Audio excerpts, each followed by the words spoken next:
Hello everyone, this is Abhishek Madan. How are you students? I hope you all well. So आज हम बात करते हैं class 9 subject physics, chapter second, force and laws of motion. So आज मैं बात करने वाला हूं इनर्शिया की। इससे पहले वाली वीडियो में बात करी थी first law of motion of Newton.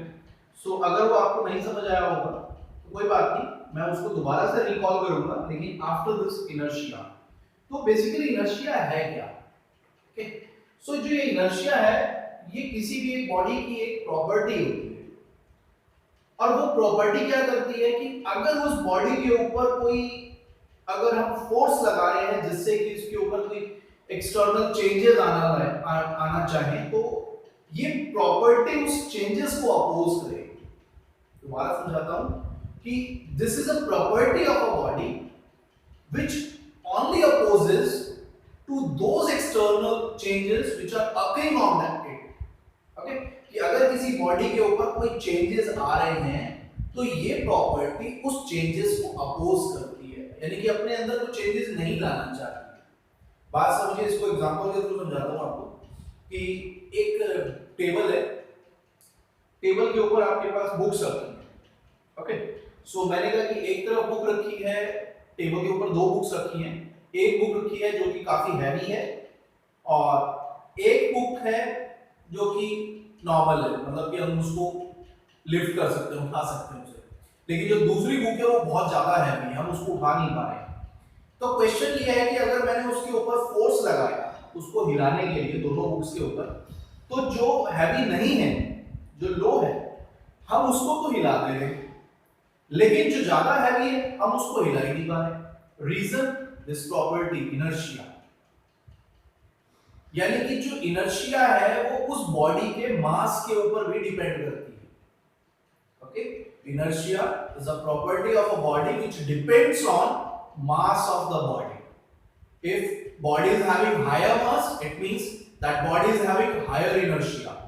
If body is having low mass, it means the body is having low inertia. अगर मास ज्यादा होगा तो इनर्शिया भी ज्यादा होगी, और अगर मास कम होगा तो इनर्शिया भी कम होगी। ओके, सो इनर्शिया क्या है? It is a property which is used to oppose to any changes which are occurring on that object. Okay,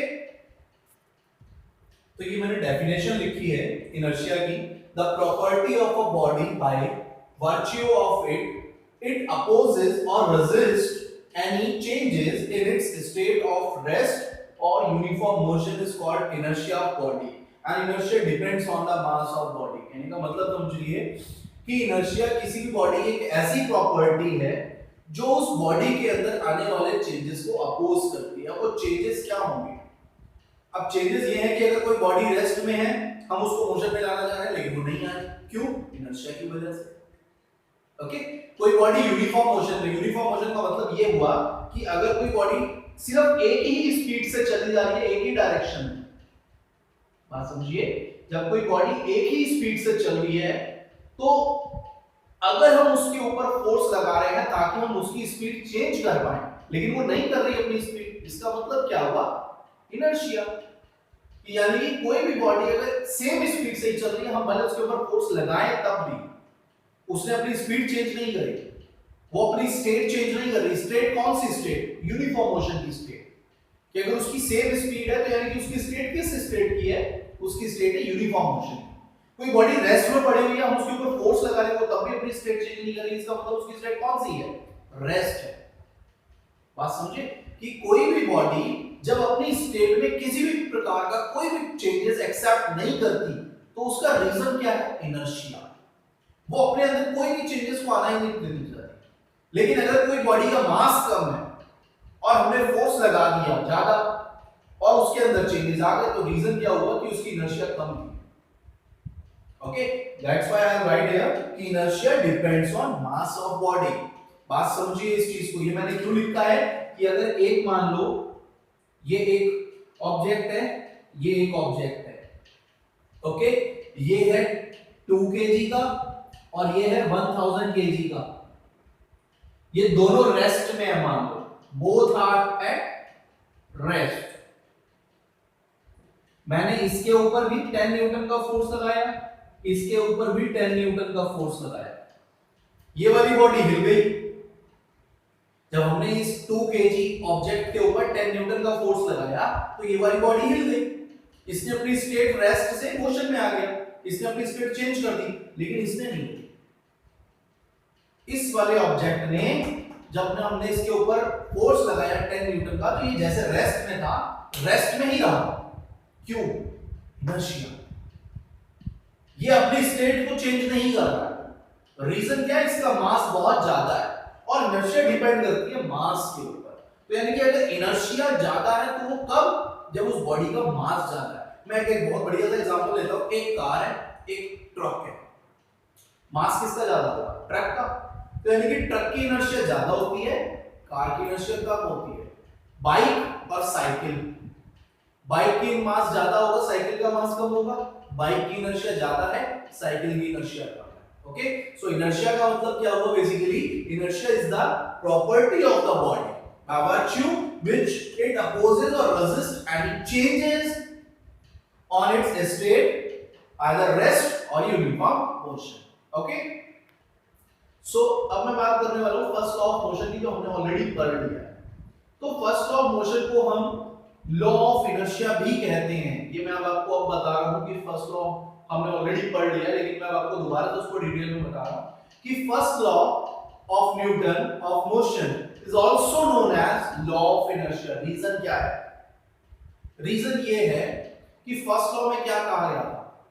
first law में कहा गया था कि कभी भी कोई बॉडी अगर रेस्ट में है तो वो रेस्ट नहीं रहेगी, अगर कोई बॉडी यूनिफॉर्म मोशन में है तो यूनिफॉर्म मोशन नहीं रहेगी।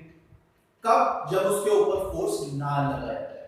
यानी कि इसका मतलब ये हुआ कि अगर हमने किसी बॉडी के ऊपर फोर्स नहीं लगाया है तो वो अपनी स्टेट चेंज नहीं कर रहा, या तो वो रेस्ट में ही रहेगा या फिर वो यूनिफॉर्म मोशन में ही रहेगा। और ये किस तरीके की बात हुई? जैसे मैंने इनर्शिया में बात करी कि अगर इनर्शिया ज्यादा है तो वो रेस्ट में है तो रेस्ट में ही रहेगी, और यूनिफॉर्म मोशन में तो यूनिफॉर्म मोशन में रहेगी। तो बात कहां आ रही है? दोनों को देखो, कोरिलेट करने की कोशिश करो। मैंने फर्स्ट लॉ ऑफ मोशन में भी वही बात करी है और इनर्शिया में भी वही बात करी है। फर्स्ट लॉ ऑफ मोशन में बात क्या करी कि कोई बॉडी रेस्ट में तो रेस्ट में रहेगी, यूनिफॉर्म मोशन में तो यूनिफॉर्म मोशन में रहेगी।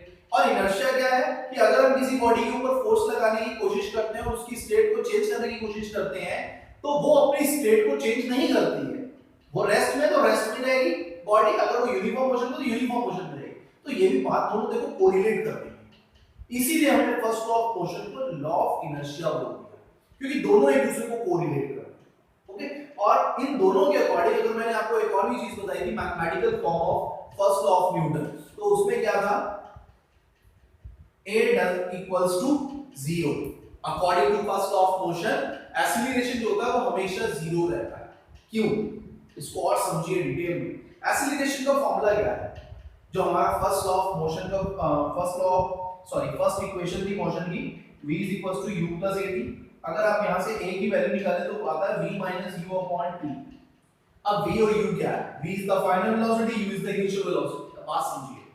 मैंने कहा कि बॉडी रेस्ट में है, तो रेस्ट का मतलब ये हुआ कि बॉडी की फाइनल वेलोसिटी भी 0 है, इनिशियल वेलोसिटी भी 0 है, तो v की वैल्यू भी 0, u की वैल्यू भी 0 अपॉन t, तो a की वैल्यू कितनी आएगी?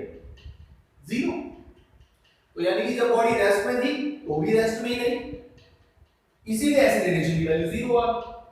अब मैंने बोला कि बॉडी यूनिफॉर्म मोशन में, तो जब बॉडी यूनिफॉर्म मोशन में होती है तो उसकी इनिशियल और फाइनल स्पीड दोनों सेम होती है, यानी कि v और u की वैल्यू सेम होगी। तो या तो मैं v की जगह u रख दूं या u की जगह v रख दूं, बात एक ही है। तो हमारे को मिलेगा क्या? v minus v upon t। v minus से v माइनस कर दिया तो बचा 0 upon t, that will be equals to